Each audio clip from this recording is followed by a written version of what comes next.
Well, the share market managed a 4.2% rise, and as usual these days there were big moves both ways.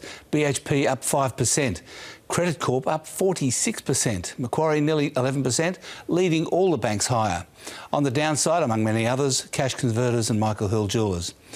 Shares in New York fell last night, even though the Federal Reserve announced a massive, unlimited stimulus effort.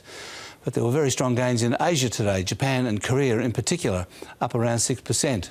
On commodity markets, gold and oil prices jumped, but iron ore fell quite heavily and copper went down as well. And the Australian dollar has had a huge rise, 2 cents almost. Goodness me. It's because the Fed's actions had an impact on the US dollar last night, if little else. But I mainly want to show some graphs tonight. Here's the first read on post-coronavirus consumer confidence. It's collapsed to the lowest in 30 years, that is, the last recession. CBA has some data on credit card spending. First, spending on services is well down, but on goods it's soaring. But only certain goods. Food and alcohol, yes, but not clothing or, obviously, recreation services.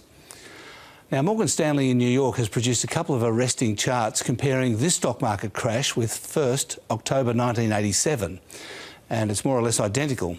And second, and far more worryingly, with October 1929.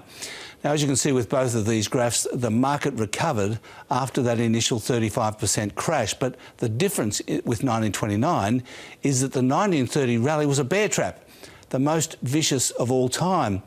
After that, the market fell for 2 years, ending more than 80% lower.